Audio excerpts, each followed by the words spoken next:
It's Monday, August 4th. You're watching ARIRANG News. I'm Hyundai, and these are the stories we're following at this hour. The death toll from the Ebola outbreak tops 800. The U.S. announces plans to send public health experts to West Africa to help. With the Kospi rallying last week, hopes are still there that the current economy may break out of its slow growth trap, but will it? And the story that we were going to tell you was the China earthquake. We will get to that later. Let's start with the Ebola outbreak. The death toll continues to rising, and experts now acknowledge that the situation has evolved into a crisis. The Korean government is also taking steps to make sure the virus stays outside its borders. Kwon So-ah has the details. Too fast to get under control. The Ebola outbreak in West Africa, already the deadliest in history, is spreading at a threatening speed in Guinea, Liberia, and Sierra Leone. The latest reports show more than 50 people were infected with the virus from July 28th to the 30th. International efforts to contain the virus have accelerated in recent days. African leaders and the World Health Organization are working hand in hand on a response plan, while the U.S. Centers for Disease Control and Prevention has announced it is sending at least 50 experts to the region in the next 30 days. This comes despite 2 American health workers contracting the virus while helping in the region.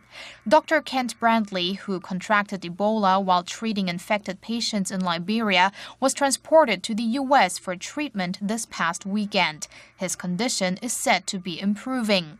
Another infected aid worker, Nancy Wrightball, is set to return to the U.S. on Tuesday. In Korea, the government held an emergency meeting this Monday to discuss the growing health crisis. There are around 170 Koreans living in the 3 countries affected the most. The health ministry has asked the Ministry of Foreign Affairs to delay the re-entry of Korean citizens traveling home from those affected areas if they show symptoms such as fever and nausea that could be related to the disease. All passengers arriving at Korea's airports are being strictly monitored for any signs as well. The outbreak in West Africa has already killed more than 800 people and has a mortality rate of at least 55%. Kwon So-ah, ARIRANG News.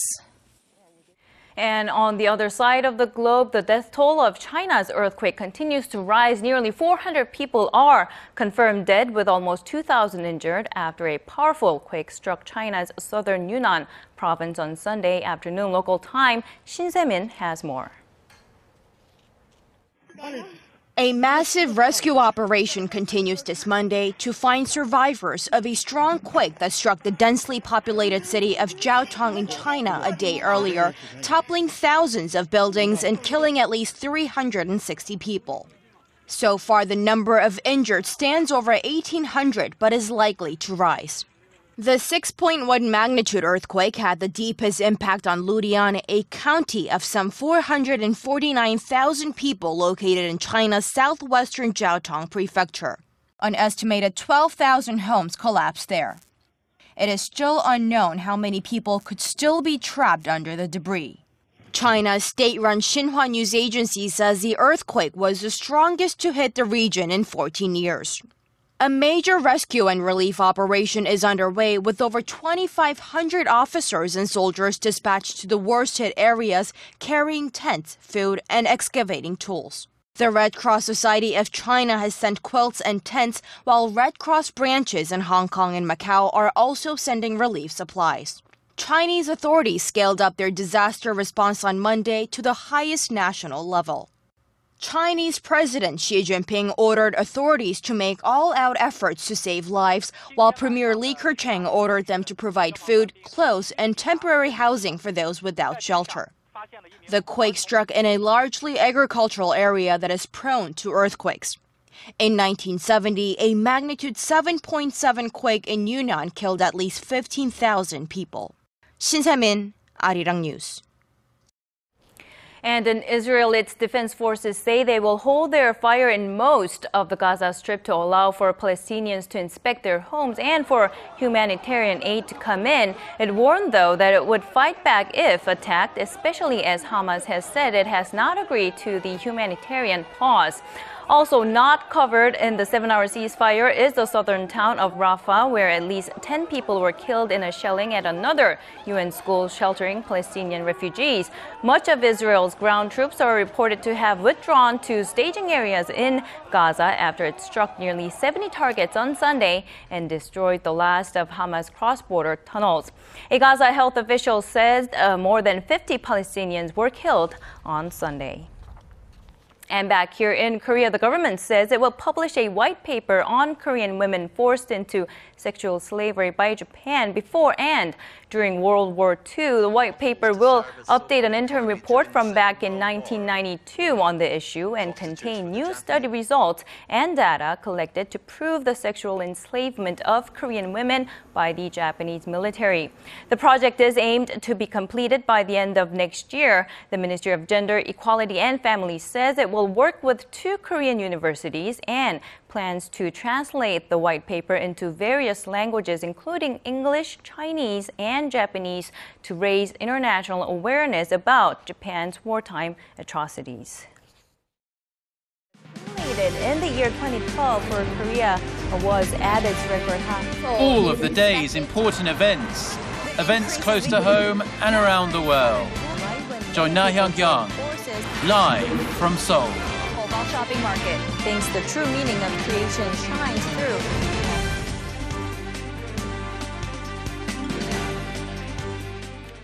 Korea's main stock index, the Kospi, went up to its highest level in 3 years last week, but the shifting stock prices show the nation's economy is becoming increasingly dependent on the electronics and IT sectors. ARIRANG's Jin explains. The benchmark Kospi broke the 2,080 mark last week for the first time in 3 years. But that's not good news for everybody, as data analyzed by Corporate Tracker CEO Score show that former heavyweights in the traditionally strong petrochemical, steel, and shipbuilding sectors are faring poorly. They used to be among the main building blocks of the Korean economy, but their market cap has slumped in the past 3 years.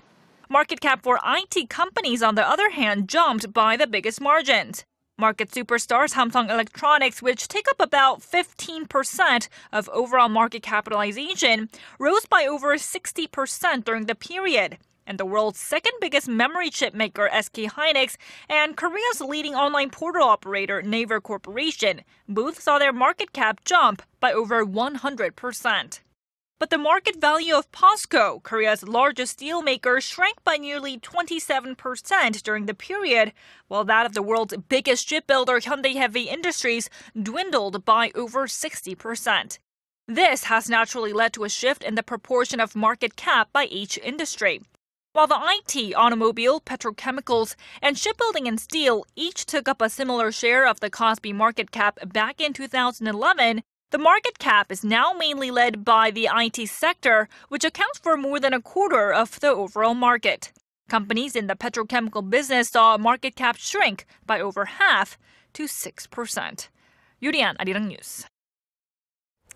And Korea's new economic team is very much focused on boosting domestic demand and raising household income, but many say Korea needs more fundamental and structural reforms to truly achieve those goals. Hwang Ji-hye has more. The aggressive fiscal policies of Korea's new economic team will get consumers spending again and help build confidence in business over the short term, says Tom Byrne, a senior analyst at credit rating agency Moody's. He questions, however, whether they will bring about the fundamental changes needed to pull the economy out of its low-growth rut. Over the long run, I would think that other aspects of the policy package would be more important. In particular, the new economic team's focus on economic innovation, such as reducing the debt level of public institutions. There's also regulatory reform, I think, is important over the long run, particularly, a regime that is predictable, less burdensome. Regarding government measures to tax corporate cash reserves, Burns said carrots are better than sticks when it comes to policies. They know that they would get a higher return on a productive investment than they would just by sitting on cash balances. While the new set of economic stimulus comes amid concerns that the Korean economy might follow in the footsteps of Japan's 20 years of lost growth, Burns says Korea is not the only country suffering from the slow growth trap. I think just about every economy is facing the prospects that growth will be slower now than it was before the global financial crisis. About concerns that loosening home loan restrictions could worsen the nation's household debt problem, Burns believes they aren't warranted for now. Hwang Ji-ae, ARIRANG News. Korea's largest automotive group is gaining ground around the globe. Hyundai Motor and Kia Motors sold over 2 million vehicles combined during the second quarter of this year, good enough for a global market share of 9.1%. That's up 0.8 percentage points from the previous quarter and marks the second highest market share ever for the Korean automakers. The rise is being attributed to new models hitting the market like the Hyundai Sonata and Genesis and an increase in car sales in developing nations. And Korea continues to be the nation with the largest income gap between men and women among advanced countries. Data released this Monday by the Organization for Economic Cooperation and Development show Korea's gender income gap in 2012 stood at 37%, the highest among 11 countries whose figures were compiled. That means Korean women are paid only 63% of what males earn on average. By country, Japan came second with a gender wage gap of 27%, followed by the U.S., Canada, and the UK. The remaining 23 OECD members have yet to compile their figures. Korea has remained top of the list for 13 straight years from the year 2000, with the gap only narrowing by 3 percentage points over the cited period. And on a lighter note, the summer holiday season is in full swing here in Korea. Over the weekend, Incheon International Airport set a new record of visitors going in and out of the country. Son Jung-in has more. It's early in the morning, but the departure gate at Incheon International Airport is already crowded with vacationers leaving the country for their summer holidays. And fortunately for them, strong winds and rain brought by this season's typhoons didn't stop flights operating to their normal schedule. I saw people waiting in long lines at the check-in counter. I couldn't wait that long, so I used the unmanned check-in system. With the summer holiday season in full swing, the number of passengers using Incheon International Airport reached an all-time daily high over the weekend. It recorded a total of 158,000 passengers on Sunday, breaking the previous record of 156,000 set the previous week. Compared to the record daily number of tourists set last year, the figure represents a 10,000 increase. Experts attribute this recent trend to the surge in low-cost carriers and also to the strong local currency. To deal with the growing number of outbound travelers, the airport has stationed 6 additional security checkpoints and opened its outer parking lot. As the summer peak season continues until mid-August, officials plan to open check-in counters half an hour earlier at 6:30 a.m. We estimate the daily number of passengers from airlines data to better prepare and provide the best service, especially during peak hours. Officials advise passport holders to process their documents through the unmanned screening system to make the immigration procedure easier and less time-consuming. Son Jung-in, ARIRANG News. And competition in the budget airline market is becoming fierce in Asia, including Korea. So the Korean low-cost carriers are looking for new sources of profits, for example, going long haul. The first such airline to do so will most likely be Jin Air. I had a chance to meet with one official there. Take a look. The low-cost subsidiary of Korean Air is gearing up to offer non-stop flights to Hawaii next year. Budget airlines going long distances is still a difficult nut to crack, but Jin Air's senior vice president of PR, Emily Cho, says it's all about putting passengers at ease over safety issues. Of course, before we can convince them, we have to make sure that our services are ready to deal with the long haul as well.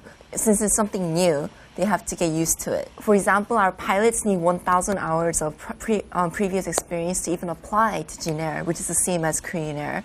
So that shows how much we are dedicated to our safety record. Jin Air opened its doors for business in 2008, and it took 2 years before it began operating in the black. All 5 low-cost carriers in Korea, as of last year, are making profits, testimony to the continuing boom of the LCC market in Korea, but there's a catch. Southwest or JetBlue. In the US, the main reason why they are able to grow this big is that they're using the minor airports because they have cheaper airport fees. But all the airlines are focused between Incheon Airport and Gimpo Airport in Seoul, for example. In China and Japan, because the population itself is big enough, there's a lot larger pool of those maintenance people or flight attendants. In order to survive in this very tough market, Cho says Jin Air needs to make its name more known to potential customers overseas. The Korean airlines have a very good reputation among the Chinese people, and we're hoping to kind of bond with them emotionally first, so they want to come to us first instead of us coming to them. The competition in this market will only get worse, and successfully launching flights to Hawaii will be key in locking down sustainable growth for Jin Air. And the weather is scorching hot these days, so many of us would rather stay inside and enjoy the comforts of air conditioning. But that comfort could be coming at a price. Our Kim Hyun-bin explains why. Lee Jae-ho paid a visit to the doctor a couple weeks ago because he had lost his appetite and began to sweat more than he normally did, even while in cool places. I had headaches, a fever, and was coughing a lot. I was in a bad state. To his surprise, the doctor told him he had pneumonia. Pneumonia typically occurs during winter months, but can also strike in the summer. Data from a local hospital shows that the number of patients diagnosed with a lung infection during the months of July and August is nearly 70% of midwinter figures. Doctors say that when summer heat reaches its peak, the immune system can weaken. The frequent use of air conditioning can also lead to respiratory problems due to a greater exposure to bacteria. When it is humid, like in monsoon season, your lungs become weaker and cannot properly emit the germs that enter your body. High temperatures can also raise the risk of strokes. The number of stroke patients surpassed the 1.9 million mark in both July and August last year, figures that are similar to those seen in winter. This is because the stress caused by prolonged exposure to heat can increase blood pressure, which is bad news for sufferers of diabetes and high blood pressure. When you are exposed to the heat for a long period of time, you can get dehydrated, which can affect cerebral blood flow. Doctors recommend drinking plenty of water and to cut back on coffee and alcohol, which may cause dehydration. Regular exercise and 7 to 8 hours sleep can also ensure that your immune system remains strong during the dog days of summer. Kim Hyun-bin, ARIRANG News.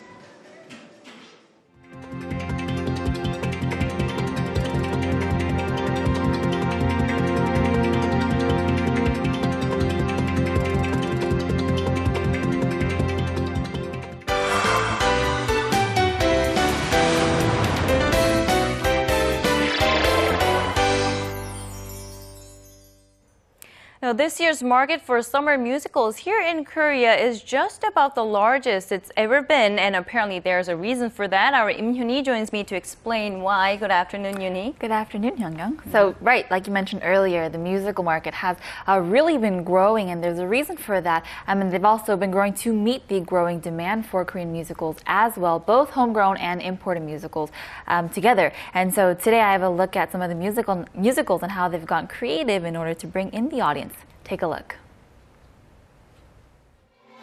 The summer is heating up, and so is the competition to bring in audience members.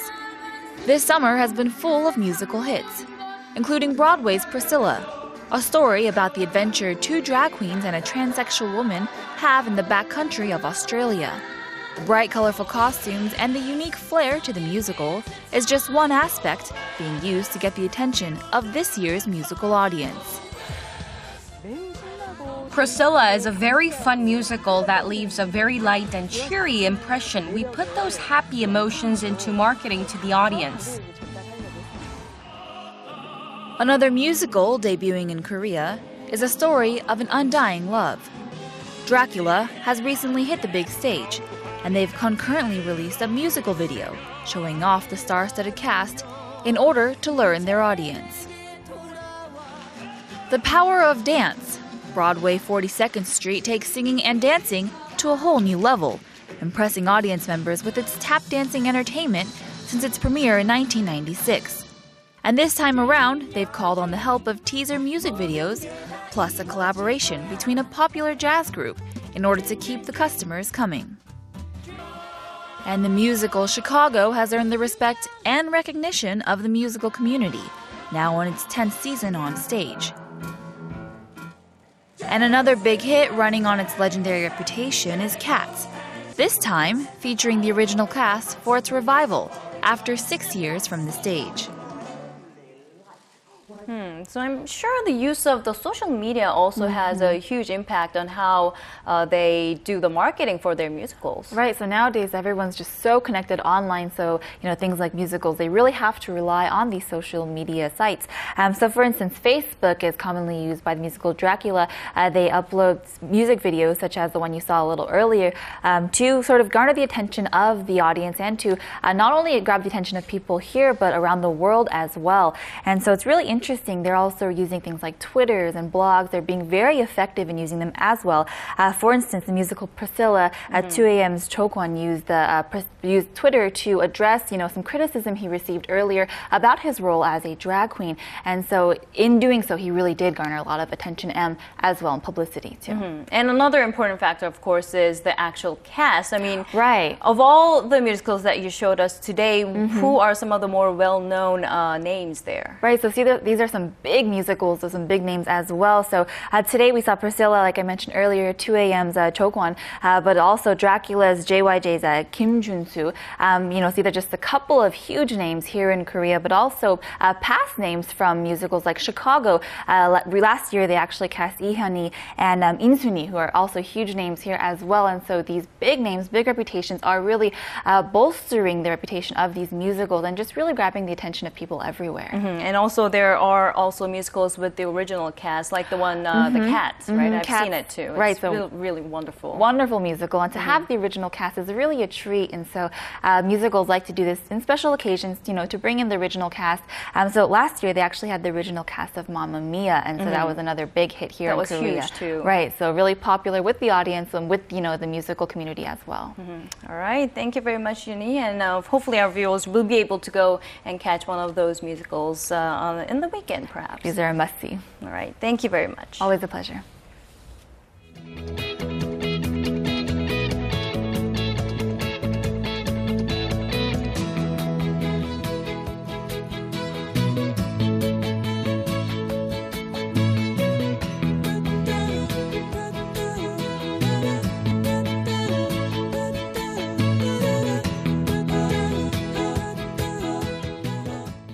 Still reeling from the effects of one typhoon, the Korean peninsula only has a few days until the next makes landfall. Korea's weather agency says Typhoon Halong, currently positioned near the Philippines, is moving in a northwesterly direction and could hit Korea's southern island of Jeju by this weekend. Halong, recently upgraded to a typhoon, is packing winds as strong as 250 kilometers an hour and could also have an effect on southern Japan. It's the Northwest Pacific's third super typhoon of the year and follows Typhoon Nakuri, which hit Korea's southern peninsula on Sunday, killing at least 7 people in the eastern province of Gyeongsang-buk-do and damaging several buildings. And more details on the weather. Let's now turn to Jihyun, who's standing by at the weather center. So Typhoon Nakuri has dissipated, but it's still raining a lot in many of the regions. That's right, Hyungyang. The showers from this morning is continuing in many areas, but it should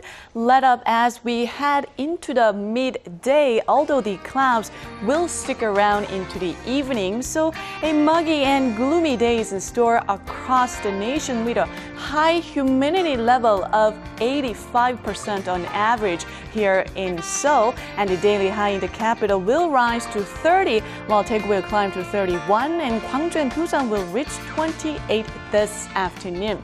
Now, for other regions, it looks like Jeju Island and Daejeon will top out at 32 and 28, and Dokdo should hit 27. And as Hyun-kyung mentioned earlier, we have another typhoon on the way.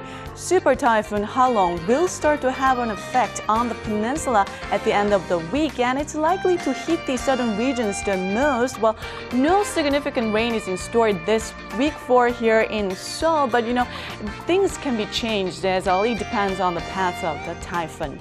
Well, that's all for me today, and back to Hyun-kyung in the studio. All right, thank you, Ji-hyun, for that. And that's all we have for now. I'll be back with more updates at 4 p.m. Korea time.